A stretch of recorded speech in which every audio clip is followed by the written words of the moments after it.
많은 분들이 좀 궁금해하는데 네. 자기 입냄새는 왜 안 할까요? 그러니까 자기는 자기 입냄새랑 24시간 같이 있는 거잖아요. 코가 좀 마비 상태인 거네요. 근데 만약에 입냄새가 난다. 네. 그러면 말을 해주세요. 안 하죠. 제가 친구가 그렇게 많지 않아요. 원장님 안녕하세요. 안녕하세요. 예, 치과 의사시잖아요, 원장님이. 유튜브나 인터넷에 떠도는 속설들이 있어요. 그런 거에 대해서 좀 팩트 체크를 받아보고 싶어서 양치만 잘해도 뭐 치과 올 필요 없다. 이거 진짜나요? 당연히 아니죠. 아 그래요? 네. 이빨이라는 게요, 타고나는 겁니다, 사실은요. 뭐든지 그렇지 않겠어요? 다 타고나는 거기 때문에. 피부처럼? 네, 그럼요. 그렇다고 안 닦으시면 안 되고, 안 닦아도 괜찮은 사람은 괜찮고, 네. 닦아도 안 괜찮은 사람은 안 괜찮습니다. 원장님 좀 타고나셨나요? 저는 중학교 때 이미 임플란트 하나 했기 때문에 타고났다고 보기는 어려울 것 같아요. 그러면 충치에서도 네. 냄새가 나나요? 충치 때문에 냄새가 나기는 좀 어려울 것 같고요. 실제로 이제 환자분들 입안을 보게 되면은 주로 냄새가 나는 부분은 잇몸에서 냄새가 납니다. 아, 원장님 그 냄새를 다 맡으세요?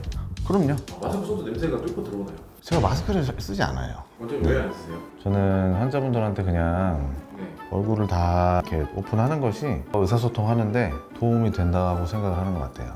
많은 분들이 좀 궁금해하는데 네. 자기 입냄새는 왜 안 날까요? 냄새가 나는 게 그 10분 이상 가지 않잖아요.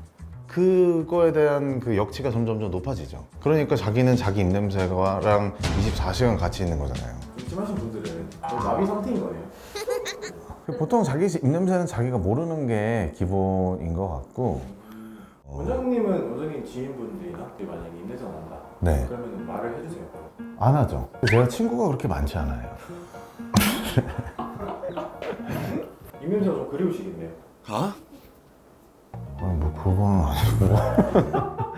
원장님 그러면 네. 칫솔 제가 사시잖아요. 자원들을 따지시나요? 아니요. 아무것도 안 따집니다.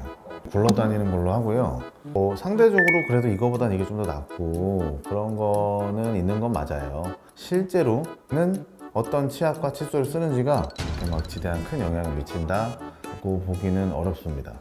원장님 그러면 수술은 마취를 해야 되잖아요. 그렇죠? 환자 입장에서는 눕는 것 자체가 굉장히 무섭더라고요. 원장님은 좀 어떻게 달래주세요, 환자들? 손 잡아드리나요? 그렇게 하면 불쾌하실 수도 있기 때문에 그냥 용기를 드리려고 좀 노력을 하는 편입니다. 치과 의료인의 이제 임무 중에 하나라고 생각을 해요. 또 F시잖아요. 완전 F입니다. 그런 거에는 네. 또 뭐 보사라고 할 수 있죠. 같이 눈물 흘려주시고. 그거는 못 하겠어요. 제가 개인적으로 궁금했던 게 네. 혀 클리너가 네. 효과가 진짜 크나요? 근데 혀가 그래서 우팽부팽하게 생겼잖아요. 그 혀에 혀유두라는 게 있습니다. 그런 게 있나요? 근데 실제로 표면이 이렇게 오돌토돌하게 생겼어요, 이렇게. 네. 그러니까 그 사이에는 세균 같은 게 잘 껴요. 양치질 할 때 이렇게 혀를 내밀어서 이렇게 깎아야 돼.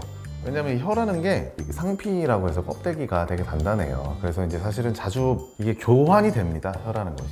교환이라는 어떤 그러니까 조직이 교체가 되는 거예요, 계속. 혀를 잘 닦지 않는다고 해서 대단한 뭔가 생기거나 엄청난 악취가 생기거나 이거는 그냥 개인적인 소인이라고 봐야 될 것 같아요. 혀를 잘 안 닦는다고 모든 사람이 냄새가 나지는 않는다. 근데 오늘따라 냄새에 관해서 굉장히 잘 관심이 많으신 것 같아요. 네. 이렇게 오늘 궁금했던 사항들을 좀 원장님한테 네. 팩트 체크해 네. 주는 시간을 좀 가져봤는데 네. 다음 시간에 원장님 네. 좀 더 자극적인 콘텐츠로 네, 훨씬 자극적이었으면 좋겠네요. 찾아오겠습니다. 네, 고생하셨습니다. 이빨 닦아야겠네요, 저도.